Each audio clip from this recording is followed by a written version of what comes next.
ऐसा ही करता जा। जब मृत्यु समीप घूमने लगेगी तब नामस्मरण करना संभव न होगा, और उस समय व्याकरण के ये नियम तेरी रक्षा नहीं करेंगे। भज गोविंदम भज गोविंदम भज गोविंदम भज गोविंदम गोविंदम भज मूढ़मते गोविंदम भज मूढ़मते संप्राप्ते सन्निहिते काले संप्राप्ते सन्निहिते काले नहीं नहीं रक्षति दुःखं करणे नहीं नहीं रक्षति दुःखं करणे भज गोविंदम भज गोविंदम गोविंदम भज मूढ़मते। निर्मल बनाकर प्रेम पूरित करना चाहिए ताकि हम ईश्वर की अनुभूति और उनका दर्शन कर सकें, जैसे 5 वर्ष के बालक ध्रुव को हुआ।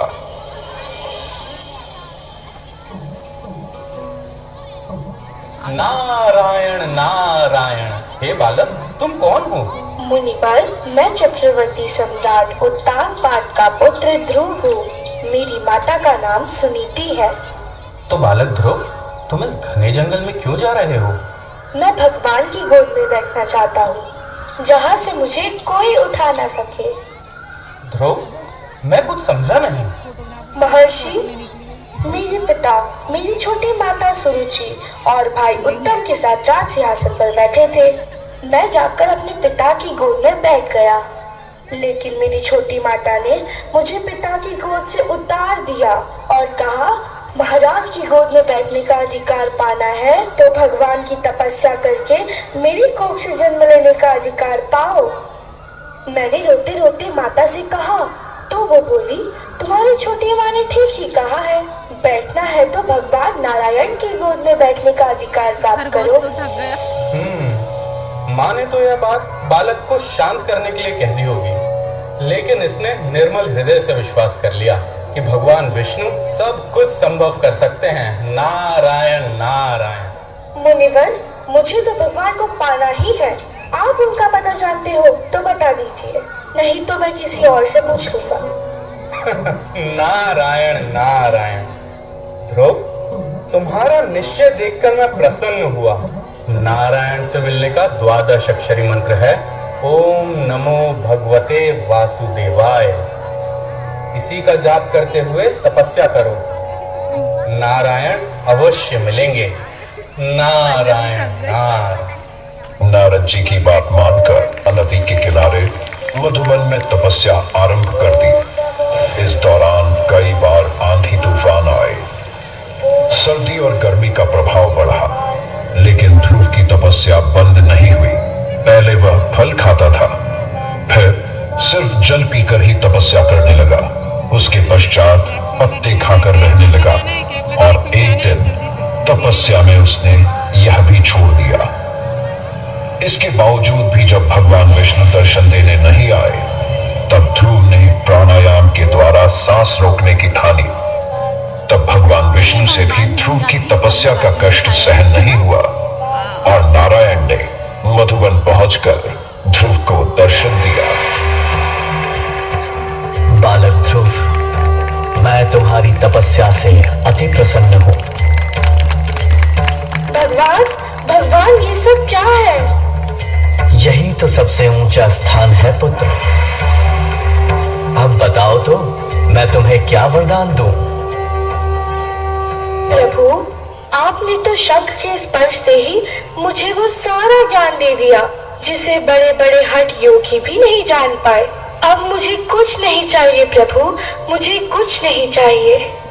ध्रुव, तुम्हारी निश्चल भक्ति देखकर मैं तुम्हें ध्रुव लोक का स्वामी बनाता हूँ। नक्षत्र में अटल रहने वाला तारा अब ध्रुव तारा के नाम से जाना जाएगा।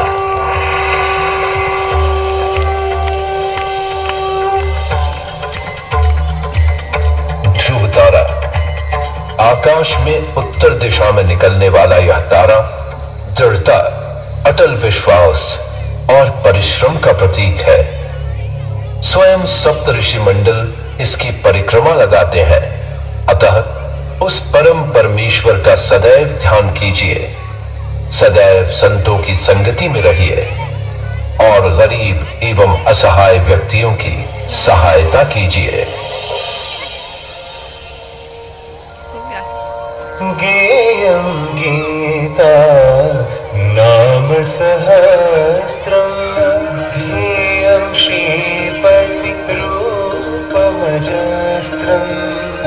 नेयं सज्जन संगे चितं देयं दीन जनाय च वेत्तं भज गोविन्दं भज गोविन्दं गोविन्दं भज मूढ़मते।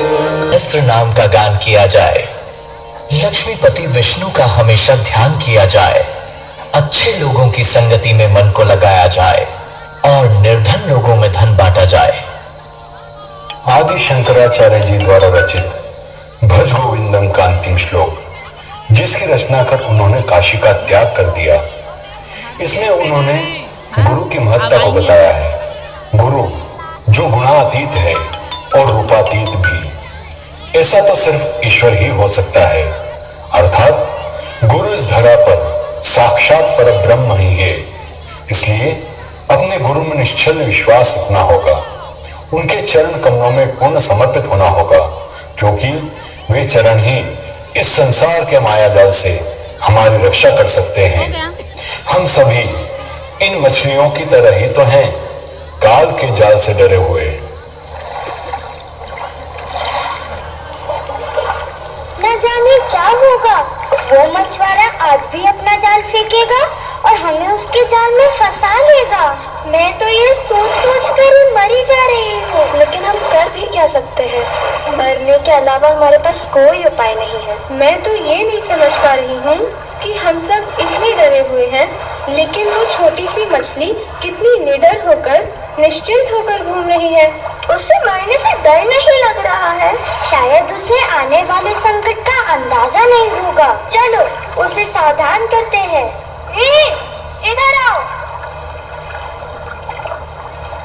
तुम्हें मालूम है, यहाँ कभी भी मछुआरा आकर जाल फेंकता है। हम सब मछलियाँ उसके जाल में फंसकर मर सकती है। मालूम है, फिर भी तुम्हें डर नहीं लग रहा है? ये तो बड़ी अजीब बात है। इसमें अजीब बात क्या है? तुम तो ऐसे बता रही हो जैसे तुम उसके जाल में फंसोगी ही नहीं। बिल्कुल सही पहचाना आपने, किंतु ऐसे कैसे हो सकता है? मैंने सोच रखा है कि जैसे ही वो मछुआरा आएगा, मैं उसके पाँव के पास ही रहूंगी। वो जाल अपने खुद के पैरों पर थोड़े ही फेंकेगा। मैं जानती हूँ वो तो बड़ा सा जाल हो जो भी दूर ही फेंकेगा, और मैं उसकी जाल में फंस ही नहीं सकती। तभी तुम इतनी निर्भय होकर घूम रही हो। हमें भी अपने गुरु के कमल रूपी चरणों में शरण लेनी चाहिए। जब हम प्रभु के चरणों में शरण ले लेते हैं तो हमारे जीवन की रक्षा प्रभु स्वयं करते हैं। स्वामी, हम कृतज्ञ हैं कि आप साक्षात भगवान हमारे गुरु बने। हम अपनी कृतज्ञता आप सब भी दोहरा सकते हैं भजन।